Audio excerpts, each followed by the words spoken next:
Hi, welcome to the latest episode of the Wellbeing Show. And I'm Noel, I'm your host. I'm joined by two great guests today from an organization or connected to an organization that I've had on before, which is called Thrive. Damien's here as head of their training, and Bex is here as one of their successful graduates who works in using therapeutic horticulture within a mental health setting, NHS mental health setting with young people.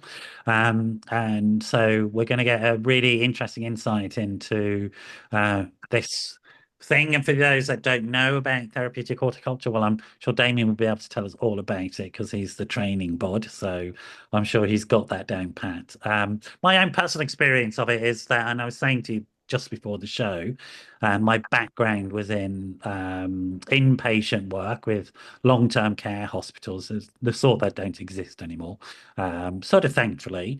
And that's where I first came across the idea of horticulture therapy.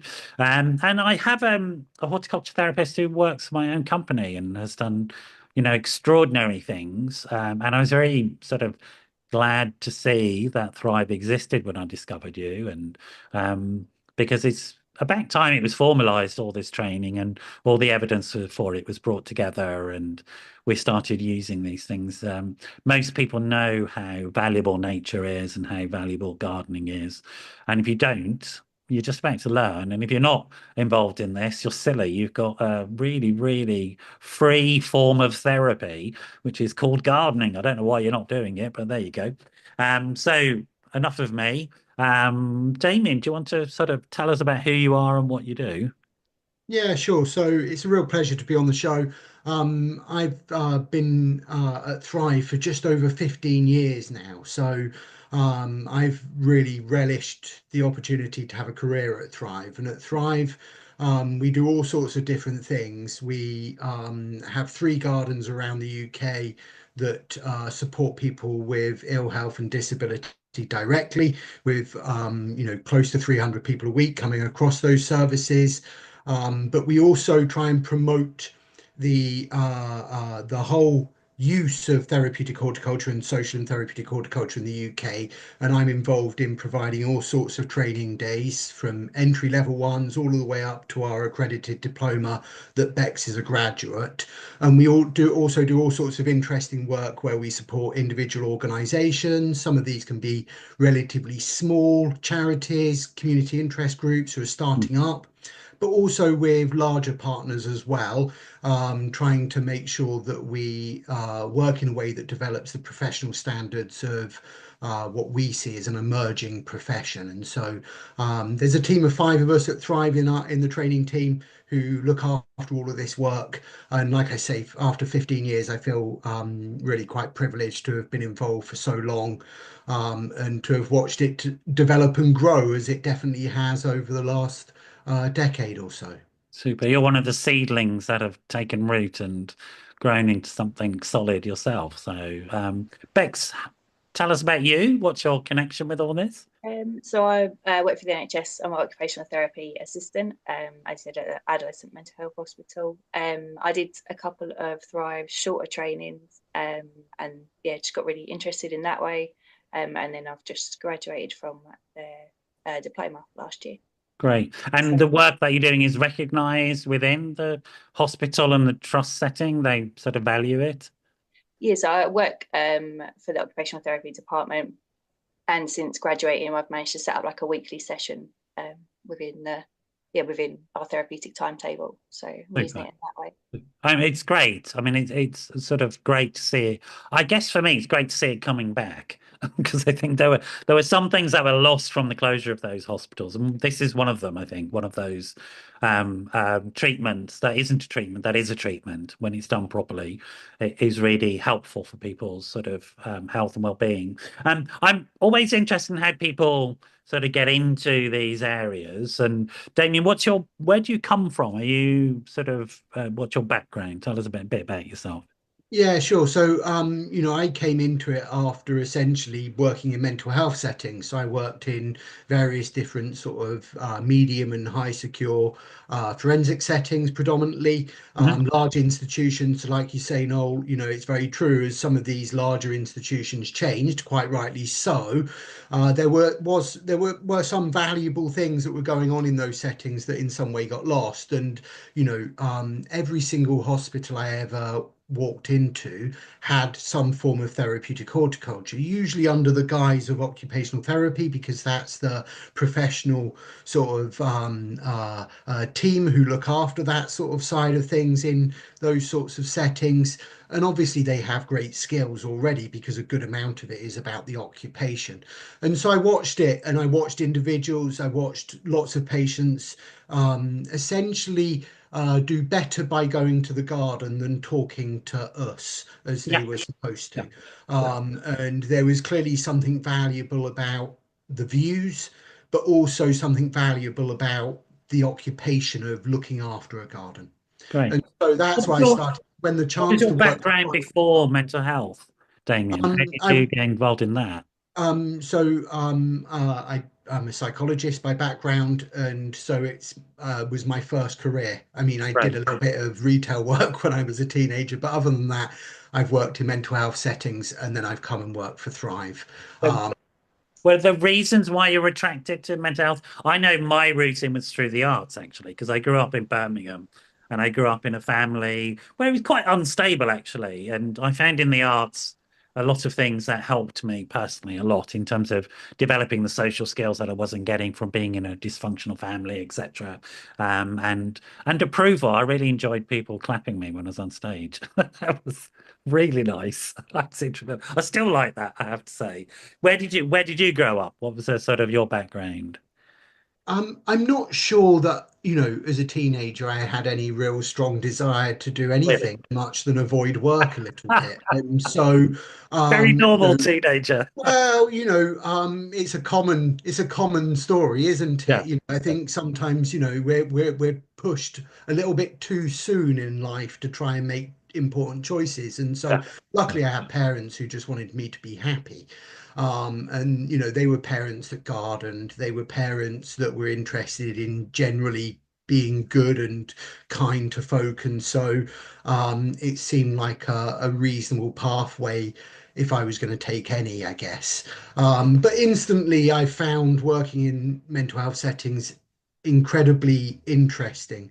Right. Um, I found that spending a lot of time in company of other people essentially was something that I wanted to do in my working life. I didn't want to be somebody isolated. I didn't want to be somebody in an industrial estate where I didn't, I wanted somewhere that was felt like an environment that was interesting to me, that would keep me wanting to learn and being interested. And I essentially found that I was able to connect to a lot of people that I still think about, and essentially who, through the work I did, ended up nourishing me as well.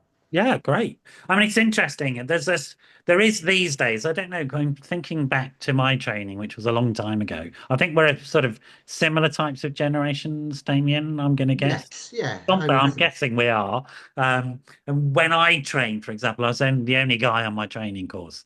Everybody else was a woman, and that was the traditional messages. So I'm intrigued always when I see guys who get involved in mental health and what, rather than the medical side, like psychiatric work, is still quite dominated by men.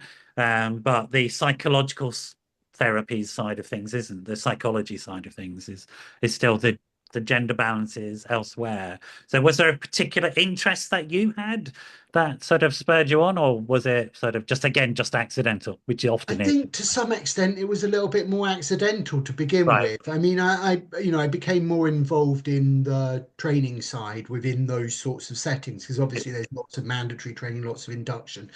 And so I did a teaching diploma at some point when I was in mental health services and got involved in all of that side of things, and realized again that that essentially you know working with people who are all generally altruistic and trying to do the best they can in the system, was a real pleasure to be involved in. Feeling as Yeah, if in some way you give people the tools or the resources to to exist within those settings and be as successful as you can be in those settings, because there is always an element of trying to cope with the system.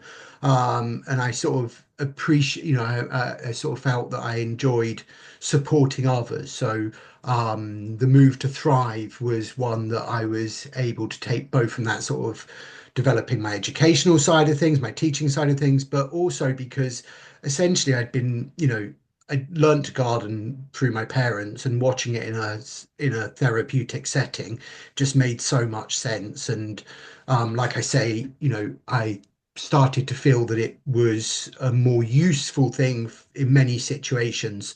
And so, yeah, felt that it was something that I wanted to become right. increasingly involved in. Yeah. I mean, it's interesting. I'm going to come back to some of the terms you use. Like I worked in forensic settings, almost like, oh, yeah, that's right. We'll just skip over that. When I come back to that, that's all right. Because I think it's quite important that people understand that what you're doing in Thrive and the idea of working with gardening and working with nature is a very serious professional endeavor. It's not silly.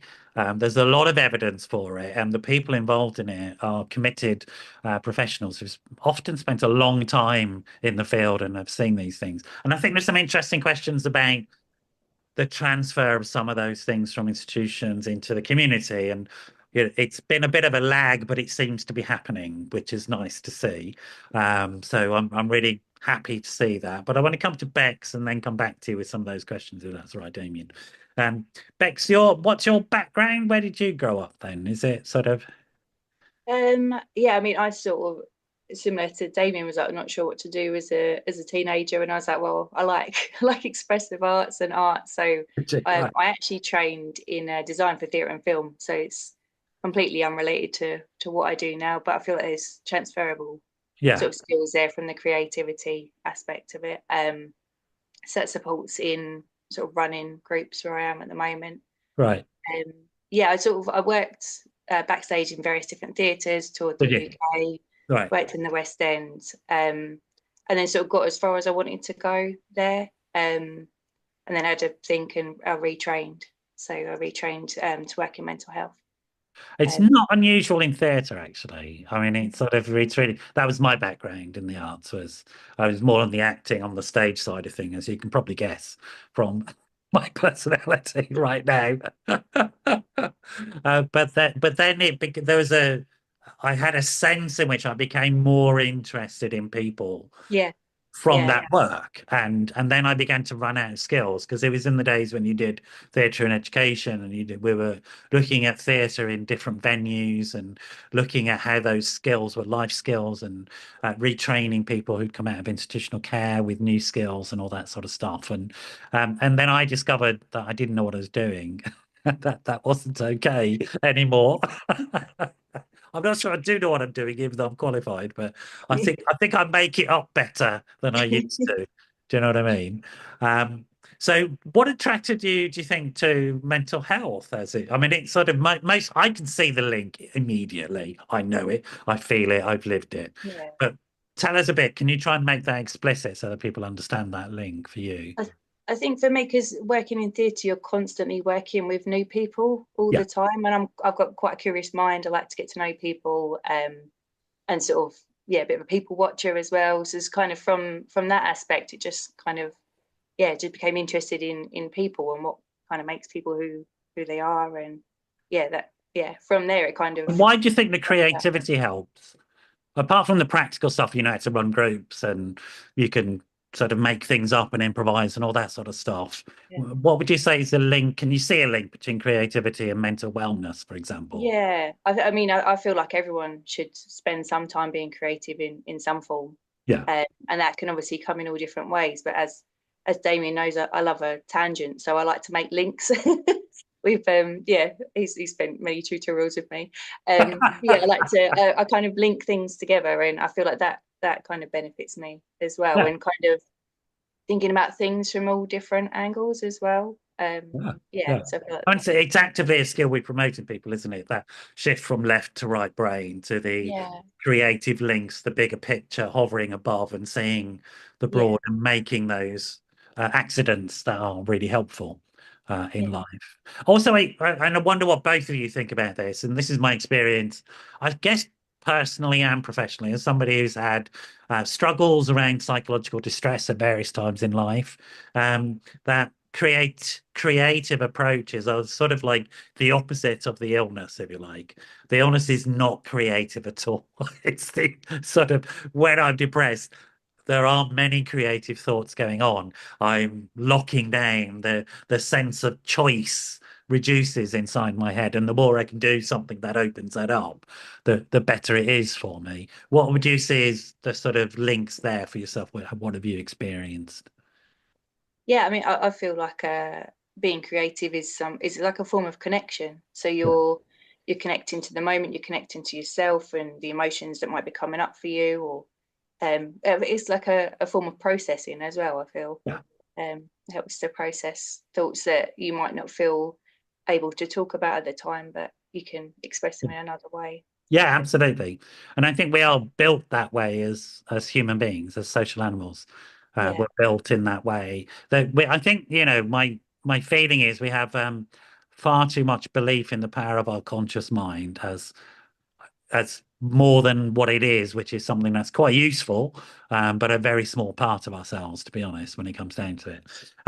Damien, I wonder if you don't mind telling us a little bit about your background. You said you worked in institutional care within, I guess you come from that belief that those communities were therapeutic communities in and of themselves. Some people find that confusing, don't they? The inpatient hospital setting. So would you mind discussing that a little bit? Yeah, sure. So, I mean, I started working in such settings around about 1998, something like that. Yeah. So, and I worked in, some fairly large sort of hospitals, and visited lots of different larger institutions that still existed at that time.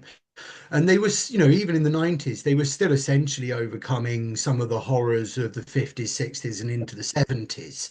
And so they were places that had to change, and they were changing. And one of the biggest changes in my time was the recovery movement. It was something that had only just been really tapped into in the UK when I first came along. And by the time I left 15 years ago, it's pretty much the definition for the Royal College of Nursing mental health definition is one based more on the recovery model than the old institutional one. So I watched a lot of it change. But obviously that change is slow, and there were elements within those settings, like you say, that essentially were therapeutic community based. Yeah. And but people are sometimes detained against their will in these places under the Mental Health Act.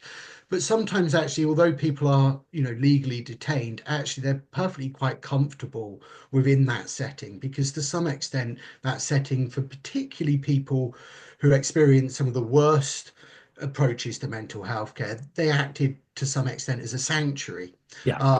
You're provided with meals, you've got a bed, and the basics of life at least are taken care of.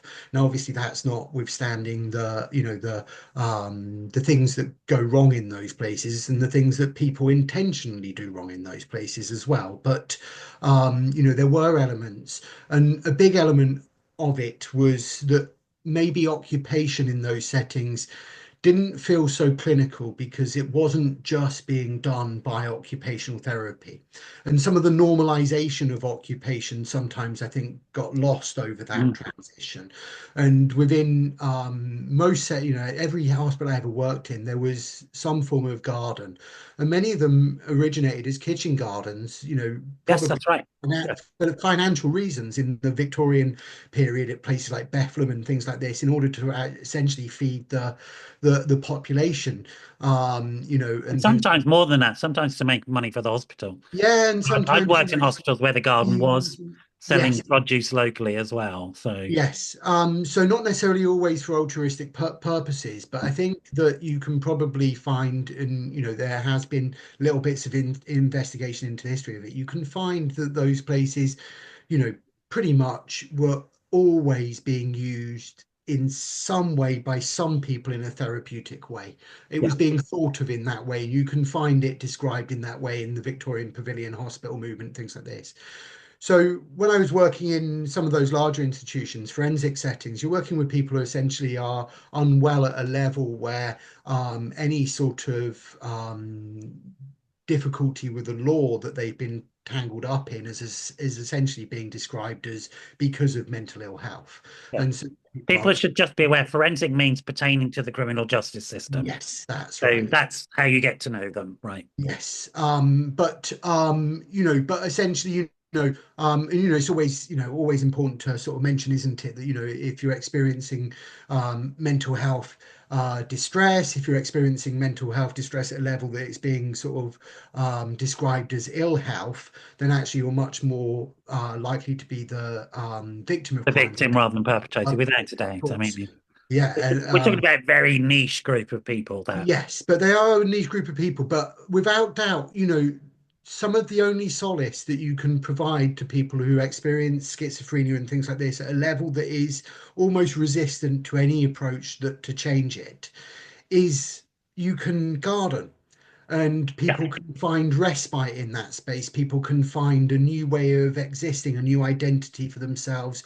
All of these important things, along with the exercise, along with the vitamin D, along with the other evolutionary advantages of spending time in a green space. And it just became so obvious to me in those settings that this is something that's really valuable and needs to be a tool or resource that's properly utilized for the good that it can do to both the Wonder if individual you know and the about this. You may or may not. I mean, my background is in local authorities as well, and in safety and safe communities, and a lot of people don't know about this, so it's fine if you don't. But the police often will, for example, invest money in parks in urban areas because it's well researched that around the perimeter of park, violent crime drops by 20% just simply when you have a park.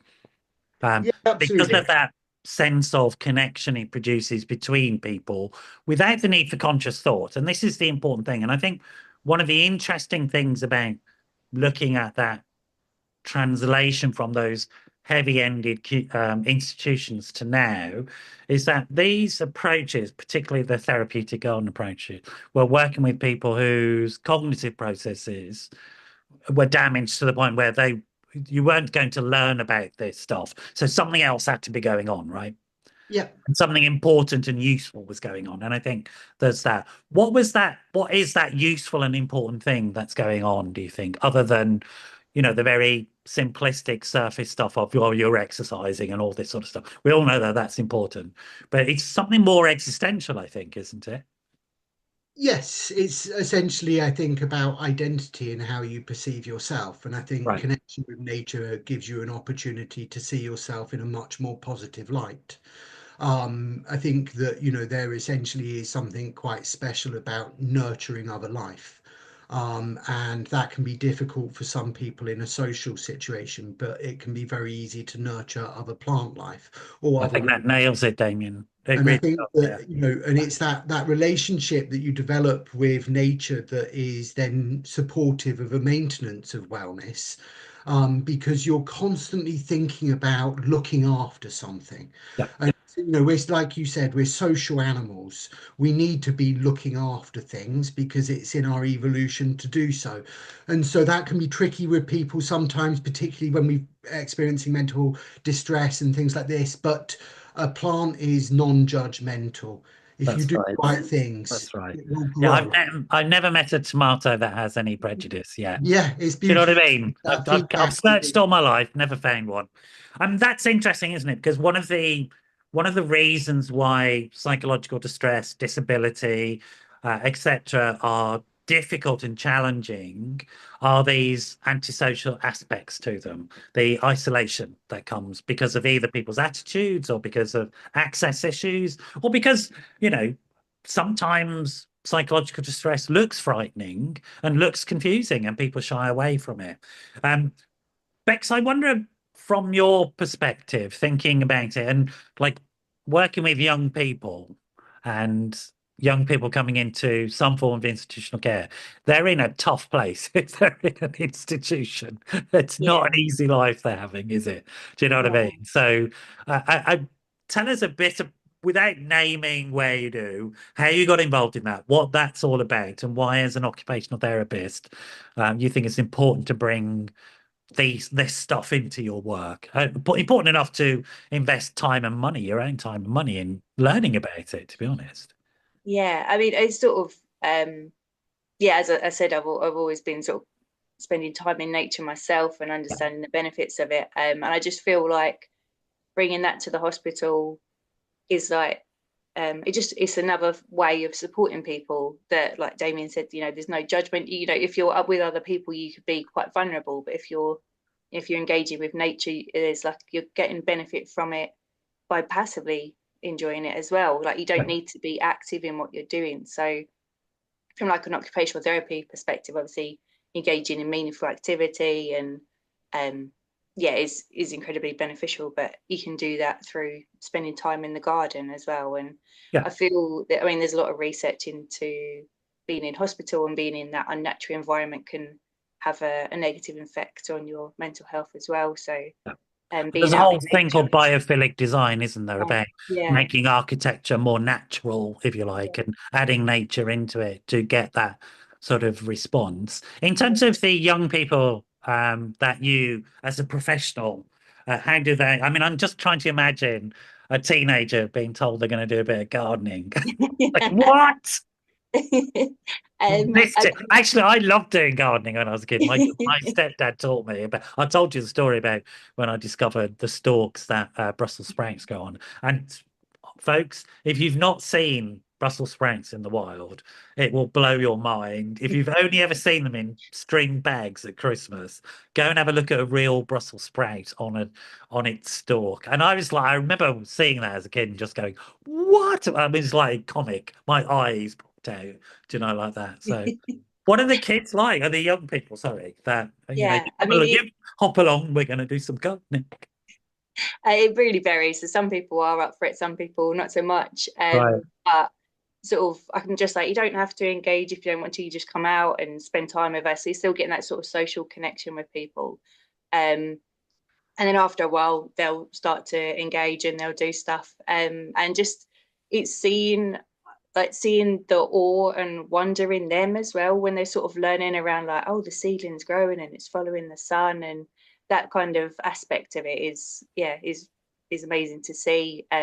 A lot of comments of, oh, that session went really quickly. And then, oh, if it might not be that they're, maybe we do, so for whatever reason we can't go out in the garden, it's bringing that inside and still connecting in that way. Or it might be a case of, we're going to connect to nature through, doing something based around textile. So it's something that they're interested in, but we can bring in textile elements to that as well, or being creative, or maybe we're going to make little, like little miniature gardens or fairy gardens, and it's sort of, it's not just connecting the people, like they aren't just connecting with themselves around the activity. You hear a lot of stories around, oh, my grandparents used to grow this, or so it kind of brings up nice memories for them as well, of them connecting with, people in their family in the past and as well. So yeah, it really varies, but it kind of, you have to, so I'll have an idea of what I'm going to do through this season, but it'll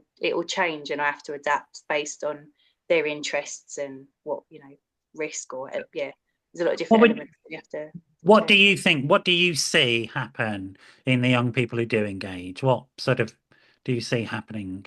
Seeing a lot of benefits in sort of emotional regulation, really. So it might be, they might not be feeling very good, but they know through our sessions that going outside will benefit them, or going outside and doing some digging or something like that. So it's sort of, they get that physical exercise aspect to it and being outside. And a lot of, I mean, I think Damien touched on it earlier, sort of, you'll have conversations that you wouldn't necessarily have in like a clinical.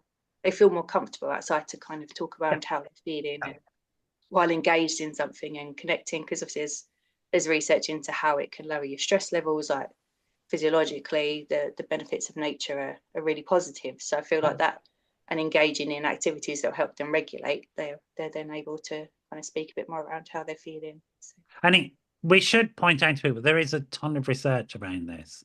It is just so. I mean, another one of my team is a nature therapist. She's just done her training. She's a CAMS nurse actually, as well as a cat psychotherapist, and now she's just trained as a wilderness therapist, and she's doing work in CAMS teams, CAMS child and adolescent mental health services in sort of wilderness courses for young people who. And one of the interesting things, and again, coming back to thinking about some of the people that you and I have worked with and that you've worked with, Bex, but maybe not so much as the old dogs like me and Damien that's worked in just long-term institutional care. We were talking about people who I saw this happen a lot, actually. People who I, as a person, would see and think, I'm not sure there's much hope for that person because some people were in a grim state. And then they'd be doing some of this stuff. They'd go into the garden and I'd see a different person, a person I would never see as a clinician, ever. That the patient who presented to me as a clinician was a particular type of person who was in that relationship to me, and then I'd go and observe them in the garden or indeed in one of the other occupational therapy groups, maybe an art therapy group, etc., etc. And I'd see a totally different person that I didn't know existed. And that was such a startling experience. Damien, you want to say something about that? Yeah. Yeah, sure. I mean, it's you literally do see people change through just simply going into a garden. I mean, like you say, there is really strong evidence, and the evidence comes from a range of different academic disciplines, which in some ways makes the development of the professions under that heading of nature-based interventions that you would find wilderness therapy, as well as what we do in social and therapeutic horticulture, care farming, ecotherapy, and these different. And there's a great resource, either Natural England's review of nature-based interventions in mental health or the Green Care Conceptual Framework, both of them freely available on Google. And you can see all of these different things. And it's really fascinating how nature-based interventions are emerging across Europe and across the world. Yeah. But the actual reality, if we get this right, is so many people get this opportunity to just get 5 minutes of connection with nature. If we can get everybody to understand that just 5 minutes time in a green space will improve mood instantly, then that's great. We can get people now to, we can sort of see the dose about 2 hours a week, and the benefits of just simply being in that space start to plateau. And that evidence is there, but the reality is that you see people who people are different, and we all recognize it when we walk down a canal footpath or through the park. We start saying hello to each other. We relax. Everybody relaxes and just calms a little bit because we're in an environment that our evolution built us for. But for example, I've seen a number of different individual people. One of my fond memories of working with a couple of people who really struggled on the ward together in the unit, because one of them was quite sort of chaotic. One of them really wanted order. And essentially they didn't get on because coffee was spilt when coffee shouldn't be spilt, and watching Cash in the Attic again. It's these issues of communal living in these units sometimes that the garden protects us from, just like communal living in our own family groups, friendship groups. And that 5 minutes in a garden is just enough, and we just spend a bit of time being different. And so if we go out there with others, we'll be different. And these two people who didn't get on the unit, literally trying to fight with each other sometimes, in the garden, it would be, oh, pass me the secateurs, please. Like the most polite, gentle relationship when they were in the garden together.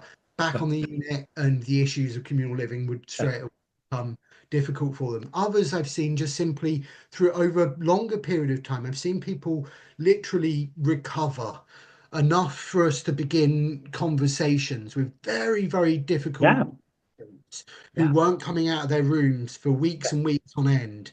Just a view of nature enough to improve mood, enough to then enable that conversation and begin to, encourage people to make more of a connection with nature as part of their recovery. And you see it in real time in those settings all of the time.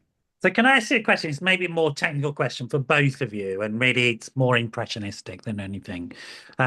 So there's a couple of things that come to mind. One is the the role that occupational therapy has always had and continues to have, a filtering in practice that then becomes formalized. It's a sort of happened with all the arts therapies, for example. They started off in occupational therapy teams and then they became professions themselves. So you now have music, dance. I better get them all, otherwise they'll shoot me. Yeah. Play therapy. Drama. Yeah, but whatever, all of them. Yeah.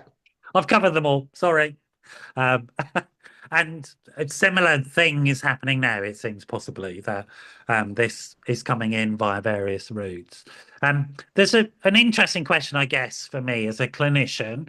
I think the limits and the benefits of clinical work are exactly this, that somehow the part of the outputs of clinical work is the capacity to communicate what it is that you've learned from the clinician in some way and demonstrate it in some way called evidence. And maybe that's cognition, maybe that's cognitive, maybe that's written, maybe that's something like that, whatever the outcome is, the output. But it seems to me that, and I want to ask you both to think about this and give me an answer that would it be temporary to this show? Is it necessary, that output from this type of work, or is the fact that somebody feels better because they're in a garden, is that enough? Why don't I go first? Because it's a question I've been asked before, so I sort of have an answer, and it'll give Bex a little bit of time to think it through. Because it is a tough question. Yeah. What I would say is that when we use social and therapeutic horticulture, we are using essentially a multimodal approach, which is time in nature, time being occupied, and time in a social environment. And those three things come together to support the outcomes we see in all of this great evidence that's starting to come together. Okay, but the actual experience for each individual is much more holistic. Hmm. And so we're being asked to demonstrate certain outcomes, just like other clinicians, maybe not at the same standard as other clinicians at the moment as an emerging profession, but we are getting there slowly. Yeah. But the experience for each individual is much more holistic. And I think that, it's important for practitioners in this area to maintain that awareness of the holistic way in which individuals benefit, so that you can be there with them in the moment as they're expressing it. Yeah. Because if you're too caught up on this specific outcome that's been written in a smart way in order to be accountable and demonstrable, which we all should be to some extent, it's for the actual person experiencing it is not as important as the ongoing conversation between practitioner and client gardener, as we would describe them, Okay. where we take a fuller appreciation of the holistic ways and the personal ways in which that outcome plays out in that person's life within their community. Yeah. Thank you. That's great. I mean, there's a couple of points I want to come back to. Bex, what would you say in answer Yeah, to that question? I mean, David's kind of pretty much covered it really. But I think it's that thing of like subjective and objective. Like we've just been saying about how you can see a difference in someone when they spend time in the garden. And that will vary throughout their time, specific, like for me at the hospital. So it's sort of, you can see an impact depending on how they were before they went into the garden and afterwards, which it might be, you might see something different on another day when they're feeling better. So there's so many variables involved. I mean, there is evidence for like physiological responses to spending time in the garden. So if you wanted to sort of measure it in that way, then there's that. But I feel like there's too many variables for me. Right. Yeah. And I mean, I guess one of my strong feelings about it is that always in this work, we have to come back to the person who's experiencing it. Yeah. And ask them, my background in psychological therapies and that stuff. I'm old enough to have been trained in methods that I no longer believe in, and I think are probably disreputable. So I'm a very much an evidence-based practitioner, without a doubt. And it's really for me about accountability more than anything else. The evidence base there is to be accountable so that when somebody comes to me and I say I'm going to do something, I deliver. And people have a right to know that. You know, they have a right to know what the outcomes are and what they're going to get from something. And I think that's fair enough, to be honest. But also within that, and which is why I'm excited to have you folks on, that we don't lose this self-directed human who Yeah. has some needs in here that we can't necessarily define, but are really important. And it just seems bizarre that we don't know that nature's going to give it that to us. How could we not know that somehow? It's Yeah. like our closest partner on the earth, Well, literally. it could well be that it's because, from an evolutionary perspective, it's happened in the blink of an eye. Yes. We've come disconnected in literally, probably, on real worldwide scale. You're looking at the last 30, 40 years that some of the world Yes. is urbanized, Yeah. That's not in fine. our own society. That's going back to Victorian and industrial revolution times when we start to urbanize. And so there are some families who move to the cities and maybe have been city dwellers for a few generations now, but it has happened quickly. And so some of the disconnect perhaps is just not recognized yet. Yeah. Yeah. Yeah, but thankfully there's enough signs out there that the message is becoming clearer for people, Yeah. and it's out Yeah. there in discussion and every day. It would be, the COVID pandemic brought it, front and center for a Right. Yes. number of time, perhaps for the Yeah. general population to realize that, spending time in nature, connecting with nature, whether that be through gardening or cycling through the woods, or a trip to the beach, however you connect to nature is the best way to do it. We were talking earlier about, how Bex would arrange activities and how teenagers respond to gardening. If gardening is just in its traditional format, then it can be quite difficult to encourage people to garden. But if you're able to sort of explain what you mean by therapeutic gardening or gardening at your place, this is what we do. We do a lot of work with, dementia and elderly care settings. Yeah. And if you go in Exactly. there, say, who's up for some gardening? They're all thinking double digging and straightening edges on the lawn, and Yeah. they're retired and they don't do that anymore. But if I say, let's take some cuttings of African violets, everyone's up for it because everybody wants a new African violet on their Yeah. windowsill Absolutely. next and things like this. And so, it's best to think of it as a style of gardening that is unique. Do it the way that's right for you, take the performance pressure off. And that's there for the general population. What we're doing is a little bit like dietitians. We're taking something that is vital and important for everyone and just guiding people through a reconnection with it. Just like a dietitian would if somebody, suddenly has Crohn's or an issue that needs a little bit more specific attention to how we sort of gain a dose of that vitamin.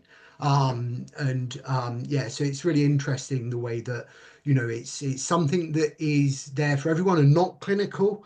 Because of it, it's normalized, and I think that makes a difference to how we work within settings and the evidence base and things like that. But of course, the individual experience is so important because it varies so drastically because we all have different affinities for nature Yeah. in the first place.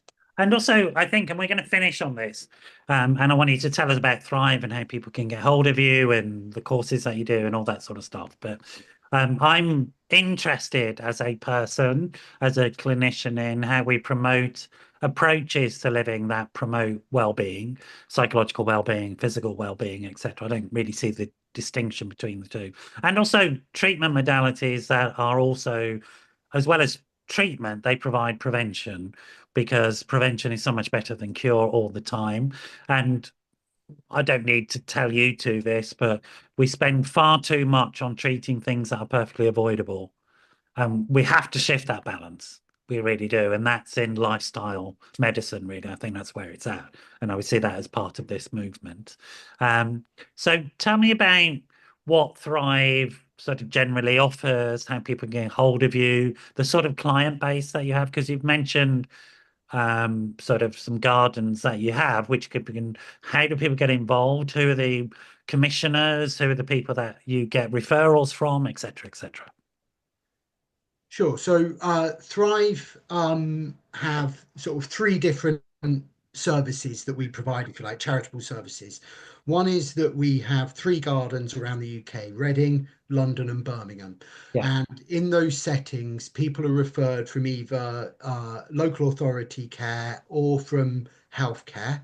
So that Some would be a GP or a psych ward, which, some from GPs, but some also from clinical commissioning of specific programs. okay. And so, each week around about getting close to 300 people are coming through these three different gardens, Mhm. or 300 sessions in total are being delivered across these three different gardens. And so, predominantly we're working with people with a defined need, if you like. Yeah. However, we are just three of anything up to maybe 3,000 gardens that are working in some way therapeutically. There's likely definitely 1,000 out there. There could be anything up to 3,000. There's a really good resource that Dr. Richard Claxton put together called Gardening for Health. If Yeah. you search Gardening for Health online, you'll find a directory of therapeutic horticulture and other nature-based interventions online. And that advocacy work of trying to get people to realize that you should be able to access nature for your health no matter where you live in UK. That's part of Thrive's strategy, essentially. It's one of the core parts of our strategies. It shouldn't matter where you live, SDH should be available to you. And so that's sort of part of my side of the work, where we provide all sorts of short course program training courses. You can find these on our website, entry level stuff. There's free sample stuff and loads of information to help you get learning about it before you have to pay a penny. And then all the way up to our diploma that Bex is the student of the year graduate. Bex wouldn't, well, there you go. She's smiling because she's telling everyone that. But Bex was student I of the hope year. she's tied down because she looks like she's going to Absolutely be a runner outstanding. if you keep talking like that. Yeah, All absolutely good. outstanding work that she did. And that's a proper higher education diploma, 120 credits Brilliant. over years, incredible work. And there we're looking at the nuance and the real nitty gritty. Bex would be able to converse on psychotherapy now after we sort of introduce Carl Rogers and person-centered approach and the importance of those sorts of things. And so, all of the different That's angles. quite remarkable. Teaching an occupational therapist about psychotherapy. Yeah, there you go. There's real Well, hope for the we world, also, mate. we also have to teach them a bit of occupational therapy, or how therapy works in a garden, because you asked that question earlier. There is a slightly unique nature to all different occupations, aren't there? Yeah. You recognize more in occupational therapy, and then they started recognizing their process is important, which I think it is as well. It's not to knock OT, but that's why I think these other things have emerged around it, because there is a need for that person who really understands the medium, the actual, whether it be a Yeah. creative, whether it be a more occupational one. So we advocate and we train and what have you. But then the other thing that's really valuable to all of your listeners probably is our Get Gardening service and our Okay. garden. Anybody can join the Thrive Gardening Club. Anybody can access our Get Gardening information, and soon they might be able to access our Cultivating Wellbeing app. Brilliant. Okay, so these are Brilliant. services we offer to general, to everybody in the UK and further afield. People all over the world tune in to Thrive, in order to basically say, let's get gardening. It's good for everyone, and that preventative side of things. A lifetime of strong connection with nature can be one of the things that is the hallmark of a very healthy life. Yeah. And if we can encourage more and more people to do that, then that's better. And our Get Gardening, our garden club, it's all Thrive stuff. It's all in this lovely ethos of let's not pressure ourselves here, people. Let's enjoy connecting with nature. And Yeah. yes, sometimes that's about being good to wildlife and things like that, but we try not to get too stressed on the specifics of how you do that. And so all of our info service comes with as little pressure as possible. Get Gardening, our Thrive Gardening Club, and soon to be released Cultivating Wellbeing, using Brilliant. gardening as an app. And this is all available via your website, I guess? Yes, so thrive.org.uk, and you'd be able to find all of it. Great. Suddenly there's some light on you. You've gone completely dark over there, Damien. You suddenly lit up when you were checking on your computer. I was just closing something down. Yeah, sorry. So look, really wonderful to have you both on. And thank you so much for your time. And again, apologies, I made them wait for me, folks. I was caught up in something and they very kindly hung on, even though we started recording later. Remember, folks, this is a recording, so don't call me during the show when it goes out, because I'll be doing something else probably, and I might get a bit grumpy with you. But do send me a message and I can pass them on. So 07506 319 745.